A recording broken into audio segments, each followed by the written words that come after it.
Okay, Genki, we're doing something else different again today. You know me, always something wrong, something different. So I had an unexpected gift. I ran into an old friend while I was hunting for dinosaurs. A longtime friend of mine, Shireen here. Picture with my brother. And we are here to go meet Temuera Morrison. Thank you very much, Becky. Thank you. What day is it, did you say? Wednesday? Oh, okay, yeah. Thank you for letting me know that too. I wasn't quite sure what day it was. Anyway, let me say a few words in our olelo, just to start things off. Tihe mauri ora, e ngā mana, e ngā rau, e ngā ihi, te tangata whenua, kanui te mihia, kanui te mihi ake. Me ngā maunga e tū mai nei nā me ngā awa, e rere mai nei kai waho, tēnā kōrua, tēnā kōrua. E mihi kau ana ki te tangata whenua nei, o tēnei motu. He uri anō ahau no Aotearoa, no te ika a Maui. He uri anō no te waka o te aroa me tai nui hoki, e tū atu nei kei rongi o koutou whenua, kei rongi o koutou aina. No reire mihi kau ana ki a tātou katoa, tēnā koutou, tēnā koutou, tēnā tātou katoa. In all my recent travels, I feel like I'm the southern Hawaiian, and you fellas are the northern Maori. So I greet you, I greet your land, I greet your mountains, I greet your waters. So thank you very, very much. Also, I want to thank the Hawaiian International Film Festival for the invitation. I received a wonderful award, a Trailblazer Award at the festival, which I couldn't be at because of Jason Momoa and his new movie, and the schedule changed somewhat. I was looking forward to a week up here in the beautiful paradise of Hawaii, but it got cut short because the days changed. And I had to stay there and finish this filming. And then I quickly jumped on the plane to be here today. So I'm glad I'm here. Also, I must say that I remember back in the day, I think I was doing a movie like Speed 2 back in the day, being a captain of a ship with Sandra Bullock. And I remember, actually, I think he was a Hawaiian, Samoan kind of one of the stunt guys going, bro, doing it for us Polynesians. Because The Rock wasn't around then. Jason, I'm a little older than those guys. I did Once Were Warriors when I was 36. Yeah. That was 30 years ago, so I've been around a bit now. And there's things happening within our people. I was involved with a lot of the Maori film, with the Renaissance, which is happening in Aotearoa. I'm talking about us making our own stories. And we had a recent film screening here of Ka Whawhai Tonu, made by all my brothers and sisters.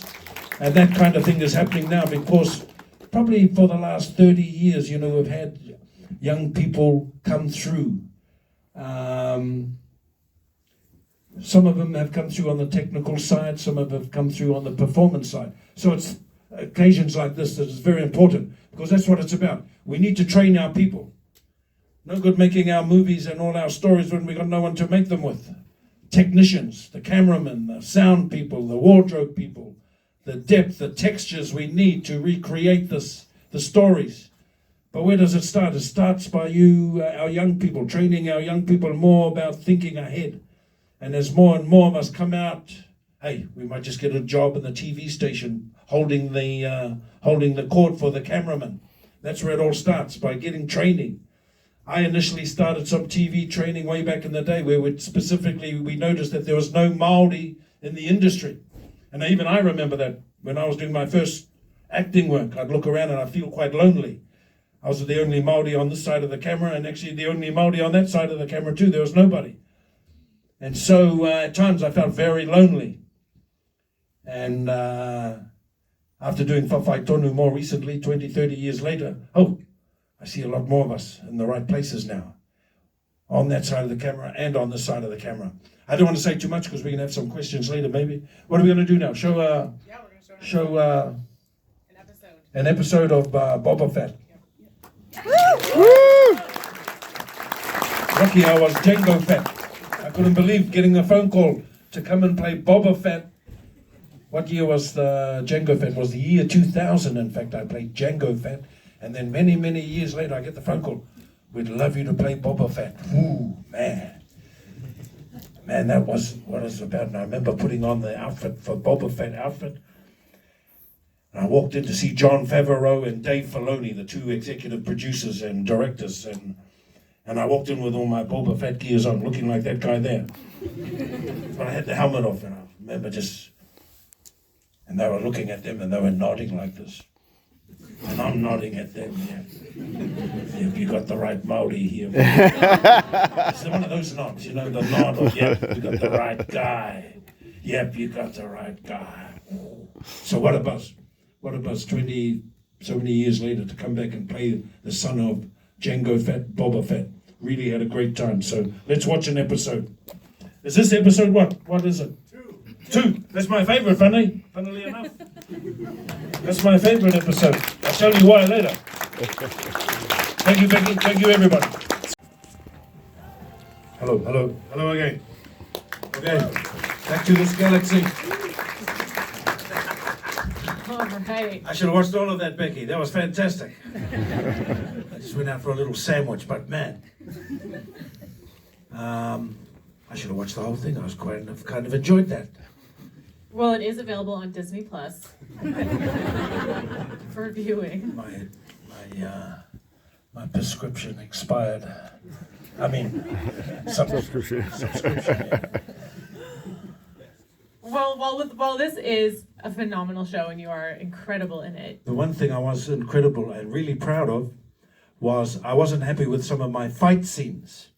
So the stunt guy let me choreograph that scene where I went into the bar and beat those bikies up and stole all their bikes and took them back to my people. So I was very proud of that fact, that he, besides that throw in the glass at the end of the fight, most of those moves were mine. Yes. And I wanted it quick and fast. So yeah, I'm very proud of that little bit. I went down to Hermosa Beach with my stick, the broomstick, and I was just going through some ideas, and it ended up like that. The guy who was the director of photography, his name's Dean Cundy. He's famous, did Halloween. Iconic movies. The space one, what's the one? Michael J. Fox movies, all those. Back to the Future. Yeah, Back to the Future. He lit all of those, and very, very wonderful to work with. I must pay also respects to the wardrobe lady. Her name was Shana Trippick, and we lost her tragically. Was out hiking and then suddenly died. So again, Carl Weathers from Rocky. He was also a director, and we lost him as well too. So, but very good, very close friends. So I just wanted to acknowledge, especially Shana's work, all the Boba Fett stuff, all the robes, all the Tuscan look was just fantastic. And as I said, it was just a wonderful opportunity. I don't know if you noticed, but there was a movie way back in the day called Lawrence of Arabia, starring. Yeah. I think he won an Oscar too for it, but very, very similar. The grain and the train stuff and but this time I was Lawrence of Arabia instead of Peter O'Toole. So again, we start the day by watching like The Godfather, and get a sense of the scene that way, and then we go and do a scene very, very similar. So interesting to work with Jon Favreau and Dave. It was very, very much like that. So you could watch something and get in the mood. And I grew up on a lot of those movies too. Talk about that a little bit. Yeah. What were your inspirations growing up? You grew up in New Zealand. Yeah, Bruce Lee, Kung Fu movies. Yeah, I love that movie, with Chuck Norris. And they're having that big karate versus Kung Fu scene, and he grabs the hair off his chest and blows it in his face. I got to meet Chuck Norris too at a couple of these conventions, and I put me out, go, wow, into the dragon, or the way of the dragon, and all that stuff. So very much Bruce Lee. Back in the day too, we had these two wonderful actors, Paul Newman, Robert Redford, all that stuff. The Sting, Butch Cassidy and the Sundance Kid. Cowboy movies were big, eh? My dad loved cowboy movies, so we were allowed to get up and watch cowboy movies as kids. So yeah. So that was and I love those kung fu movies where their lips are all out of sync, and someone's revoiced which kung fu school did you go to? You come to my school, and you can tell the English doesn't even match the Chinese language that they're talking, and their lips are talking all over the place, and all the sound effects. Yeah, so we used to watch all those kung fu movies and then go out of the theater, and then they had all these parking meters on our road, on our street, so we're going to kick all of those parking meters. Don't do that. But anyway, I was Bruce Lee of New Zealand. I was the Bruce Lee of New Zealand. But so you really did get your big break with Once We're Warriors. You played Jake Yes. Ross. Yes. It is now, HIFF is really proud that we're screening the 30th anniversary. We're screening Once We're Warriors tonight at Kapolei Theaters for a special 30th anniversary screening. Yes. And this film, was huge across the Pacific region. It really resonated with Hawaii audiences. Yes. Talk a little about now looking back that it's 2024, 30 years later. I was the big problem going in there because I was playing Dr. Ropata on a New Zealand soap called Shortland Street. So I had nice curly hair. I was like George Clooney, that program ER? Well, that was me, but the cheaper New Zealand version. It was called Shortland Street, and I was playing a doctor. And everyone that came to my hospital, I miraculously fixed for some reason. And my name was Dr. Ropata. And then I got a call to go and audition. So I actually auditioned for Uncle Bully, and I was going to play Uncle Bully for a little while there. And what happened? Something, and then I got another phone call a few weeks later, and my agent, he's a Scottish guy, he goes, bro, they want you to go try out for Jake, bro. And I went, Jake? Ooh, and I had a funny little tingle in my stomach. Ooh, gee. So I was on the soap at the times, and I had to go and audition in the lunch break. So I went to the wardrobe and got a kind of a rough shirt. I was real skinny back then too. I hadn't gone to the gym for nothing. And I got some makeup and put some tattoos, just drew some tattoos on my face, some dots, and that made me look like a bit of a badass. Then I went into the audition and I was going, gee, big part, this big role, thinking about the opportunity, really. And then I had to figure out very quickly, what I can do when I walk in that room that will resonate with the director. So I immediately switched into I was a good haka man, do the haka. Like over here, you fellas do the hula. All that stuff. Ooh. Mean warrior stuff it used to be. The men did the classic hula, by the way, so I learned. And that's what I figured out. Man, I can use my haka energy. So that's what I did. I was doing some of on the inside, just building myself up. And the haka's kind of got that ability to kind of get you worked up. You start stamping, you start feeling that connection that we as Hawaiians and Polynesians connect to our Mother Earth. You see it in the hula, at all the competition stuff. So I use that energy. When I was trying to get, because I'm not a very angry chap. I'm more of a clown and a funny guy. So I use that kind of spiritual force. Bit like the force be with you, that thing. And then I transform that energy into the dialogue. And the scene for my audition was right after I beat up Beth Hecke. I gave her a big bashing the night before for being too lippy or something, didn't cook Jake the Muss's eggs or something. And then the next morning she's all battered and bruised. And she starts yelling at me over, I'm sick of your mates coming around and all that stuff. And I have to give her a bit of, who the bloody hell do you think you're talking to, in my own house, and all that stuff. So that's what I did. Worked up myself, who the bloody hell, And it was enough of a moment for the director to see that little bit of fire, just that little bit of, bit of that stuff. Then I got the call, bro, they want you to play Jake, bro. Okay, I'm in. But you gotta go to the gym, bro, you're too skinny. Then I had to go eat up a little bit, put on some weight and turn myself into a bit of a psycho man. It was kind of hard because at the same time I was still doing Shortland Street, the doctor. So I'd be driving to work, normally late, going to the hospital, and then after like a car would, like a car would cut me off or something, and I'd use that just to get angry. Just so I could just make myself angry at any little thing that would spark me into that anger. And that's what I had to really work on. Then I finished the movie 5 weeks later. I had to go back to the Shortland Street to be the doctor again.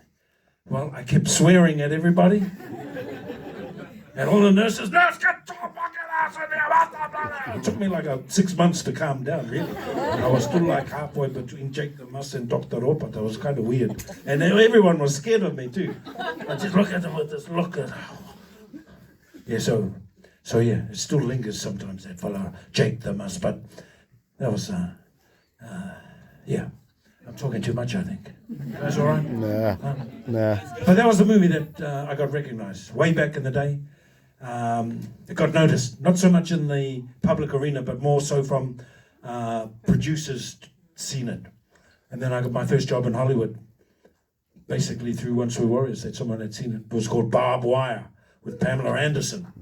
I always wanted to go to Hollywood, so I didn't worry about what the movie was, who it was with. I just wanted to go there, so that one came up first. Yep, I'm in. And it was all action too. It was kind of good. It was all action film. I don't think anyone saw it, but anyway, I had fun making it. And then, so you've been in a number of Hollywood productions. Yes. But you've also continued to star and support in a lot of Pacific Rim independent films as well. Yes. And your latest movie that's coming up, Yep. Jason Momoa's The Wrecking Crew, Yes. takes place in Hawaii, but is being shot in New Zealand. There was one before that, though. The one I wanted to mention was Chief of I War. was just about to mention that. But you're also starring in Chief of War, Yes. the Nakamali historical action series, also primarily shot in New Zealand. Yes. Can you talk a little bit about these projects and your thoughts around all that? The Chief of War, I think Jason has always been looking for something to make from his homeland that he could connect to. And he was looking at a number of projects, I think, and a couple of them fell through, or someone else had made it before he did. There was a story about the leper, people on the island with the leper colony and all of that stuff. He was going to do something like that. But anyway, it all kind of changed a little bit, and then they ended up doing this Chief of War series. But quite spectacular in terms of visuals, quite different, quite fresh. It's something we as an audience have never seen before. I'm very excited about it. The big thing for me was the promotion of our Olelo. And most of us had to speak in Hawaiian, which, oh my God, I thought us Maoris and Hawaiians were like this, but there's been a few missionaries and a lot of water in between us. I don't know what's up there. I don't know what happened with our apostrophe. We kind of fell off the canoe by the time we got to Aotearoa. But oh my God, yeah. And it was like walking around in a Hawaiian loincloth in the middle of winter in New Zealand. Well, it wasn't very nice as well. Quite funny, there was a scene, Cliff Curtis is my other, all of us Maoris are stealing Hawaiian parts. We're doing a scene, and it was so cold. Makahiri, ooh. But it kind of helped with the ho'o, those apostrophe things. It was so cold there, but spectacular, it looks spectacular. They've made Braveheart, they've made Troy, but this is like a Polynesian something that we've never seen before. And man, I just had a wonderful time dealing with a lot of the people like teaching us the Hawaiian and the dialogue, and that was the highlight for me. And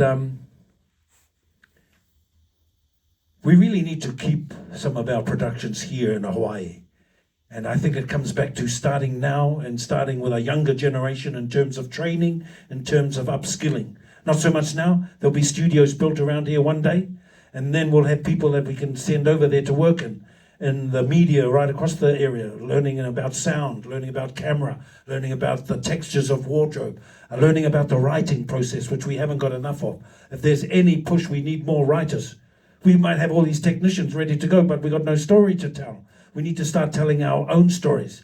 And as you said, Becky, I've always maintained doing our stuff back home. I've been blessed, I can go work in Hollywood, but I really enjoy going home. I really enjoy working in my own language, Māori, and endorsing and giving that the tautoko now, so our kids can hear their language, so our kids can see themselves. When I grew up, there was only me on the screen. Dr. Ropata, things like that, because I was the fresh brown face, and I guess if young people can see me doing it. I remember getting a compliment on that EP2, as I said earlier, doing it for us Polynesians, brother. And I never thought of it like that. Just giving a positive image back to our people. And I think that's where our energy is at the moment, because that's what I'm really enjoying, going home. And I even just finished a TV show, all in our language, for the Māori television channel we have in New Zealand. And that's a little drama We don't, and I'm seeing what's happening now is I'm working with a lot of people who have been training in the job for about 30 years now. They've started as like a cable holder, or just a junior camera person, or holding the microphone. And these people I've seen come through after 30 years, and they all become producers at the end of the day, and they all have their story to tell. And for Whawhai Tonu, the one that screened recently here at the Hawaiian Film Festival, all in Te Reo Māori, again, these are people that I've seen, that I've grown up with. And, you know, they all sort of say, oh, I've got a movie. I need you in it. Bro, I'm busy doing Boba Fett. But I get more pleasure really going home, speaking in my own language. And I'm not trying to keep everybody happy.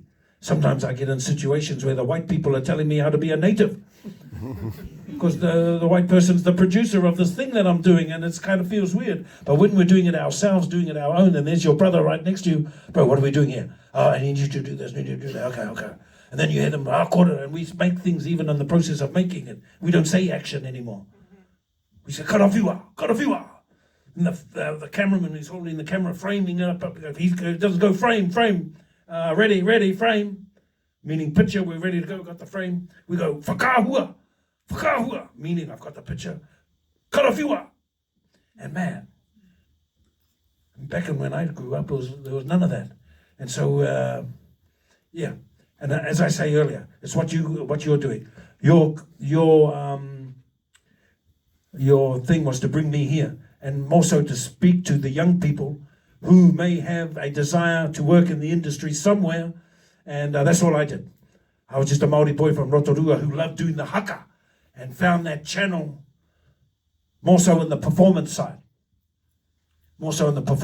And I used to do you know how we have the hula dancing, all on Waikiki and all of that. I used to do the Māori version in New Zealand. That was me. 7 nights a week on my motorbike, taiaha on the back, off to do the concert for the tourist. And that was the seed of my performance, really. That was my theatre training. Singing, dancing, having that ability to stand on the stage and project. And those were my seeds, which is timing too. I did Once Were Warriors, which was a movie that got noticed. Then I got called to Hawaii to be the big kind of bad guy. Then I did movies like Speed 2 with Sandra Bullock. I got to work with Brando on a movie called The Island of Dr. Moreau. That was a buzz for me, seeing an icon and being close to a guy like Marlon Brando. I still pretend I'm him sometimes when I'm acting. I just...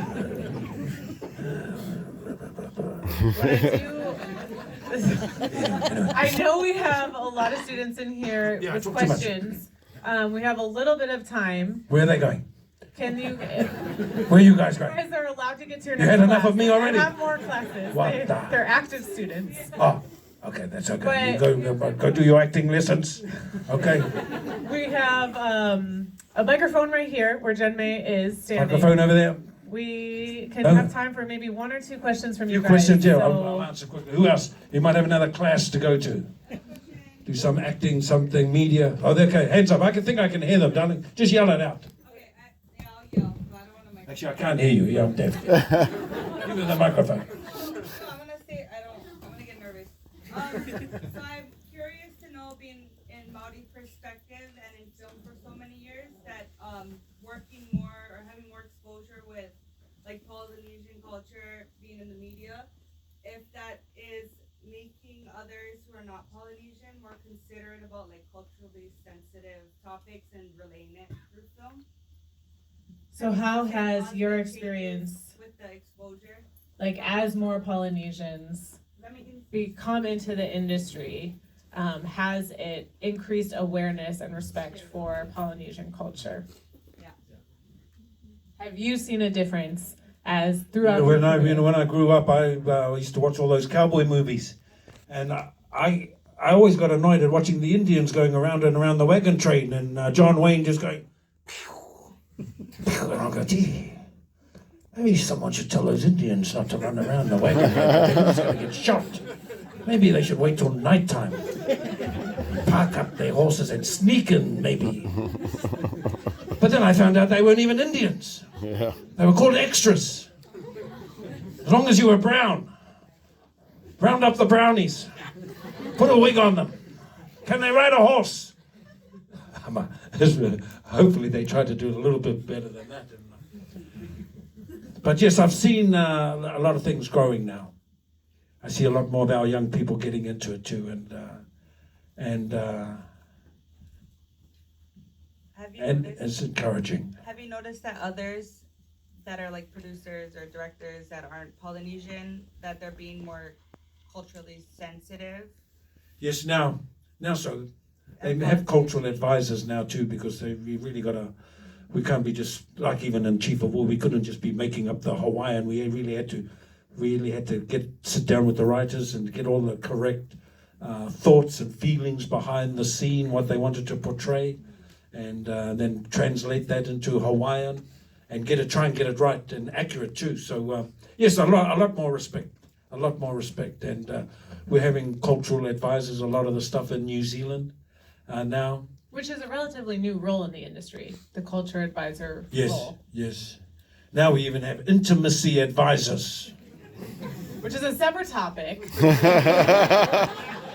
there more questions? That was a great question. Yes. Yeah. No, very good. But yeah, a lot more respect coming in just in terms of getting it right. And yeah, I remember there was a moment when Marlon Brando was getting the Oscar, and he sent the Native American woman up to accept the award because he didn't like the way they were being. Hey, there was kind of a radical moment where this Indian got up and didn't like the way they were being portrayed in Hollywood, or how Hollywood was portraying them. But anyway, yeah, I think we're moving on. We're getting our people, power to the people now. Yeah. Go ahead. Hi. I have two questions, and it's not about the movies. It's about like representations. So for my first question, how do you feel your roles, particularly in Once Were Warriors and Star Wars, contribute to the representation of indigenous cultures in mainstream media and entertainment? I don't really think about those things. I'm one of these guys that if I get a job, I just go, yay! I can feed my kids for 6 months, yay! And then I love the director who chose me to play the part in his movie. Then I love the producers for giving me a go. And I really come from that perspective, man, these guys have chosen me to do this job. And then if there's an opportunity to promote anything Māori or anything my roots, like Boba Fett, for example, that stick that I made, that's talent, man. Did you see how that stick looked at the beginning? It was like just a piece of a log from a tree. And I carved and forged that weapon. I'm looking at it going, wow, that's talent to turn that stick into that weapon. But that's what it takes, crafting. It takes grinding. You see, as an actor, what do we take to work? A builder takes his saw, his hammer, his ruler, his workbench, all things you can physically touch. But what does the actor take to work? Well, what's his tools? It's a lot of that stuff is on the inside. It's on the inside of us. And I found a way to tap into our ancestral energy where I can. Of course, you can't sort of be doing the haka on every scene, going, wah, wah, wah. Might scare everybody. But you can take that energy source and tone it down a little bit. Don't be that expressive. Use the dialogue. And another trick I do is pretend smoke is coming out of my ears. Like smoldering. Let's try and get one more question in from maybe someone new. That's how you get the wahine, like that. Last question. Becky, I'm trying to give them my smoldering look here. You're ruining it. You're ruining it, Becky. Great. I think it's effective. Hi, sir. Not Really working big fan. lately, anyway. Yes, sir, brother. Really big fan. Seeing you from like the screen in person, I think it's awesome. I grew up in San Francisco where there were a lot of like Polynesians there, and just seeing you on screen kind of like gave, I don't know, representation. How did you feel when you got casted as Jango Fett? Like you're going from Yeah, that was a long, long time ago. Okay. Yeah, I remember the phone call actually. And I met the casting agent, Robin Gerlin. And Yeah, I got the phone call. Yes, we'd love you to. But I wasn't a Star Wars fan. Or, you know, I didn't really know too much about Star Wars. And she was going, we'd love you to play the role of Jango Fett. And I remember screaming, going, yes, yes, yes. Who's Jango Fett? But yeah, that was a buzz for me. And then we filmed a lot of that in Australia, Sydney, at a Fox studio there. So that's why he used a number of New Zealand, Australian actors in that Attack of the Clones. But I think it was basically due to Once We're Warriors, the work I'd done in that. I think also George was looking for a kind of Polynesian kind of look somewhere in his Star Wars saga, a warrior kind of race. And so it was timing for me. I think just timing. Funny too, another guy turned up, Captain Taifo, a guy called Jay Langaya, Samoan actor. And I remember seeing him at one of the early meetings at Star Wars in Sydney. And I'm going, hey, because we were DJs together on the radio. We couldn't really act, so we had to do other stuff too. So we used to be DJs. And I see him, my buddy, go, oh, what are you doing here? Oh, I'm Captain Taifo. Oh, is that right? He goes, what are you doing here? I'm Jango Fett.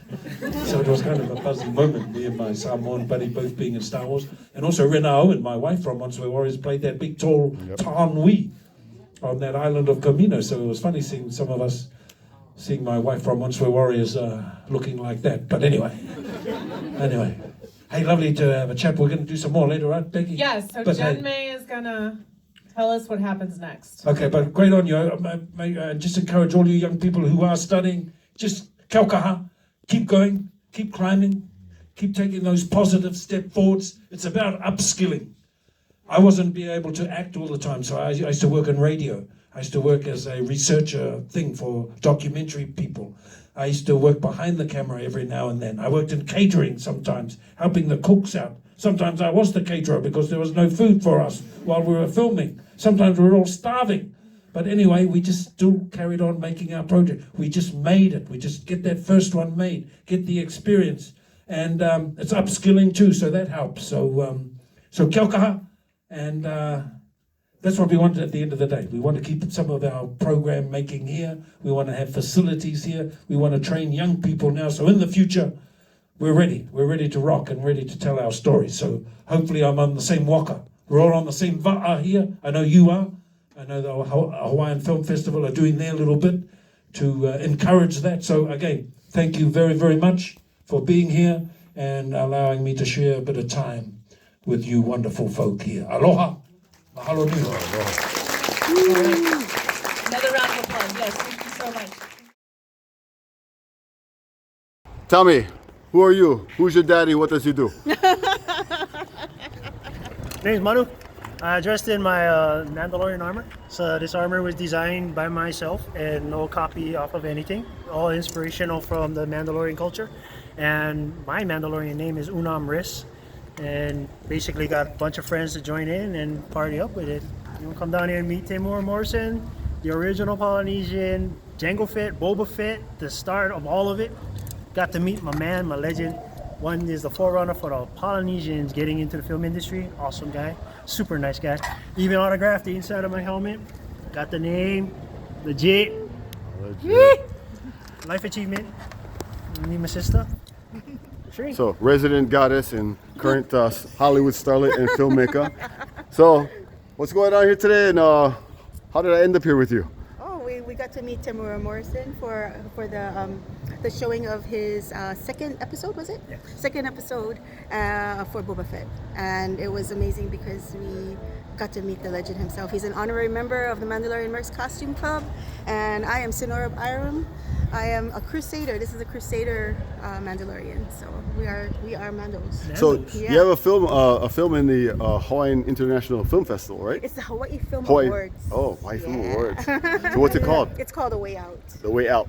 A Way Okay. Out, yes. So what we're gonna do is we're gonna have the address displayed at the bottom and the link in the description. So we'll Sounds get that good. going. Thank All you. right. So I have to Mahalo. say it's always awesome to be with my extended ohana over here. I know we're all gonna squeeze in here and nook and see because of the glare. And just a true blessing just to know people like this who are celebrating things that they love. So as I always say, if there's something you guys like to do, just what the heck are you waiting for? Just do them. No scared. Just charge. All right, everybody. Give 'em. Give them. Catch you guys later. Ew. Here we go.